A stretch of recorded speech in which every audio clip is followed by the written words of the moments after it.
Chapter 8. The Shadow King's dominion. The sanctuary of the radiant flame stood in solemn preparation. The sacred flame glowed brilliantly on the altar, and the sword of Luminaris now rested in Vegan Odun's grasp. The monks chanted incantations in the ancient tongue, their voices rising in unison to fortify the sanctum against the encroaching darkness. The swirling portal above the ruins of the fortress of Iron Tears had grown wider, casting an ominous shadow across the land. Vegan and Christina stood before Grandmaster Theron in the central hall, their faces etched with determination. With the sacred flame and the sword of Luminaris, you possess the tools needed to reforge the seal, Theron said. But the Shadow King will not allow you to succeed without a fight. He will sense your approach and unleash his full power to stop you. What exactly are we walking into? Vegan asked, his tone sharp. The sword on his back seemed to hum faintly, as if resonating with his resolve. The portal has become his dominion, Theron explained. A realm where his influence is strongest. To enter is to step into the heart of darkness itself. You must reforge the seal within the Eye of Shadows, the very core of his power. Then that's where we'll go, Vegan said. His gaze shifted to Christina. We've come this far together. Are you ready? She met his eyes, her expression resolute. I am. The journey to the portal was swift and relentless. The land had grown more corrupted, the air thick with the stench of decay. Shadows writhed unnaturally across the ground, and the creatures they encountered were more monstrous than ever, hulking amalgamations of flesh and darkness that seemed impervious to ordinary weapons. Only the sacred flame and the sword of Luminaris could drive them back. As they neared the ruins of the fortress of Iron Tears, the portal loomed above them, its swirling vortex casting an unearthly glow. The air crackled with dark energy, and the ground trembled beneath their feet. Christina clutched the sacred flame tightly, its light pushing back the encroaching shadows. A voice boomed from the portal, deep and menacing. Fools! You dare to challenge me? I am the Shadow King, and this world will be mine. Vegan drew the sword of Luminaris, its radiant blade cutting through the darkness. You'll find we're harder to break than you think. The portal surged, and a wave of shadowy figures poured forth, spectral warriors wielding weapons of pure darkness. Vegan charged into the fray, his sword blazing as he cut through the spectral forms with precision and fury. Christina stayed close, using the sacred flame to shield them from the creature's attacks. The battle was grueling, but together they fought their way to the portal. As they stood before the swirling vortex, Vegan turned to Christina. Once we're inside, there's no turning back. I know, she said, her voice steady. Let's finish this. Stepping into the portal was like plunging into a nightmare. The world within was a twisted, chaotic realm of shifting shadows and jagged terrain. The sky was a swirling void, and the ground seemed alive, pulsing with dark energy. In the distance, a towering structure loomed, the Eye of Shadows, a massive, crystalline spire that radiated the Shadow King's power. As they made their way toward the spire, the shadows around them began to coalesce, forming into humanoid shapes with glowing red eyes. These were the Shadow King's enforcers, each one more powerful than the last. Vegan fought with every ounce of his skill, his movements a blur as he struck down enemy after enemy. Christina supported him with the sacred flame, its light searing the shadows and creating paths through the darkness. The closer they got to the spire, the more oppressive the atmosphere became. The Shadow King's voice echoed around them, taunting and mocking. You are nothing but insects before my power. You cannot hope to defeat me. Vegan ignored the taunts, his focus unwavering.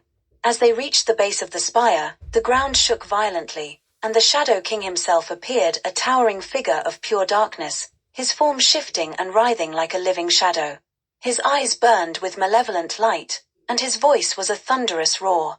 You will fall before me, as all others have, he bellowed.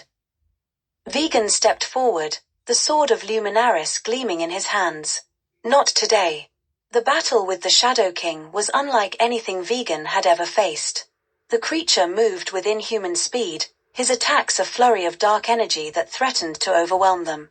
Vegan countered with the sword of Luminaris, its radiant light clashing against the Shadow King's darkness. Each strike sent shockwaves through the air, the force of their battle shaking the very fabric of the realm.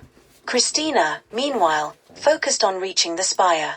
The sacred flame pulsed in her hands, its light pushing back the shadows as she climbed toward the summit.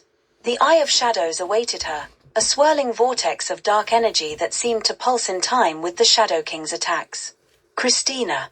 Vegan shouted, his voice strained as he parried another attack. You have to hurry. I'm almost there, she called back, her voice filled with determination. As Vegan continued to hold off the Shadow King, Christina reached the summit. The Eye of Shadows loomed before her, its energy crackling and sparking like a living thing. She placed the sacred flame on the pedestal at its center, and the light began to spread, filling the chamber with a golden glow. The Shadow King roared in fury, turning his attention toward Christina. No, you will not undo my power. Vegan seized the opportunity, driving the sword of Luminaris into the Shadow King's back. The creature let out a deafening scream as the blade pierced his form, the light of the sword spreading through his body like cracks in a shattered vase. Christina, now! Vegan shouted. With a final surge of strength, Christina activated the sacred flame. Its light exploded outward, engulfing the Eye of Shadows and spreading through the entire realm. The shadows dissolved, and the Shadow King let out one last, agonized roar before he was consumed by the light. When the light faded, Vegan and Christina found themselves standing outside the portal, which had disappeared entirely. The land around them was quiet, the corruption gone. The sky was clear, and the first rays of dawn were breaking over the horizon. It's over, Vegan said, his voice filled with relief. Christina nodded, a faint smile on her lips. We did it. Together, they began the journey back to the sanctuary, the weight of their victory tempered by the knowledge of the sacrifices they had made. The Shadow King was gone, and Herondel was safe, for now.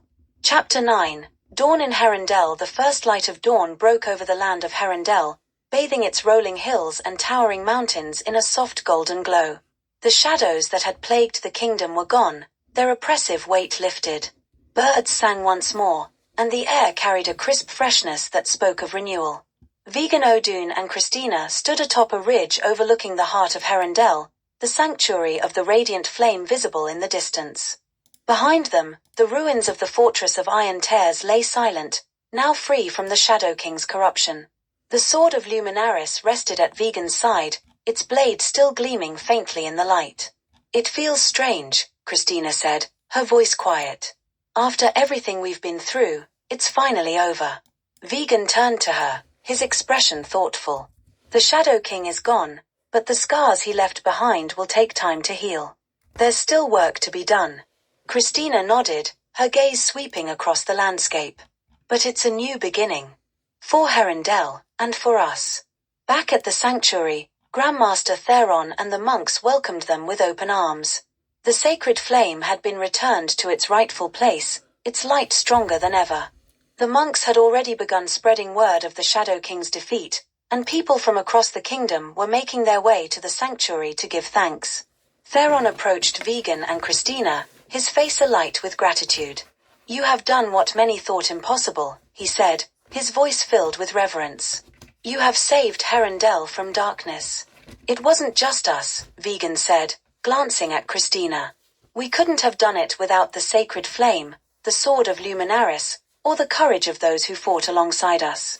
Theron smiled. Humility is the mark of a true hero. Herondel owes you both a debt that can never be repaid.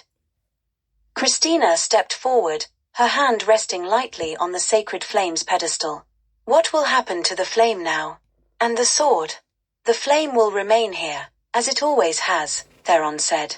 Its light will guide us and protect Herondel from future darkness. As for the sword, he turned to Vegan. Its place is with its wielder. You have proven yourself worthy of its power. Vegan hesitated, his hand brushing the hilt of the blade. It's a weapon meant for war, he said. Herondel doesn't need war anymore. Perhaps not, Theron replied. But a symbol of hope can be as powerful as any weapon. The choice is yours. After a moment, Vegan nodded. Then I'll keep it. But only for as long as Herondel needs it. Over the following weeks, Vegan and Christina traveled across Herondel, helping rebuild villages and fortify defenses. They worked side by side with farmers, craftsmen, and soldiers, their presence inspiring hope and unity. The people began to speak of them in hushed, reverent tones: Vegan Odun, the hero who wielded the sword of Luminaris, and Christina, the bearer of the sacred flame. Though the battles were over, the journey had changed them. Vegan's once solitary nature had softened, his bond with Christina deepening with every shared moment. Christina, too, had grown, her inner strength tempered by the trials they had faced together. One evening, as they camped beneath the stars, Christina broke the silence. "Do you ever think about what's next?" she asked, her voice thoughtful. Vegan glanced at her, his brow furrowing. "What do you mean?" "This life we've built," she said, gesturing to the quiet countryside around them. "It's been about protecting Herondel, fighting for what's right. But now that the Shadow King is gone, what do you want for yourself?" Vegan leaned back, his gaze fixed on the stars. "I've spent so long fighting, I'm not sure I know how to stop," he admitted. "But I think I'd like to find out." Christina smiled. "Maybe it's time we figure it out together." As the months turned to years, the tales of Vegan Odun and Christina spread far and wide. Ballads were sung in taverns, and their deeds were immortalized in tapestries and stories told to children before bed. Though the couple rarely sought the limelight, their legend grew, becoming a beacon of hope for future generations. The sword of Luminaris remained a symbol of peace, its light a reminder of the courage and sacrifice it had taken to defeat the Shadow King. And the sacred flame continued to burn brightly, a guardian against the darkness that had once threatened to consume Herondel. But for Vegan and Christina, the greatest reward was not the songs or the stories. It was the simple, quiet life they built together, a life where they could finally lay down their burdens and look forward to the future. And as the sun set over Herondel, casting its golden light across the land, it seemed as though the kingdom itself was at peace, ready to embrace a new dawn. The end.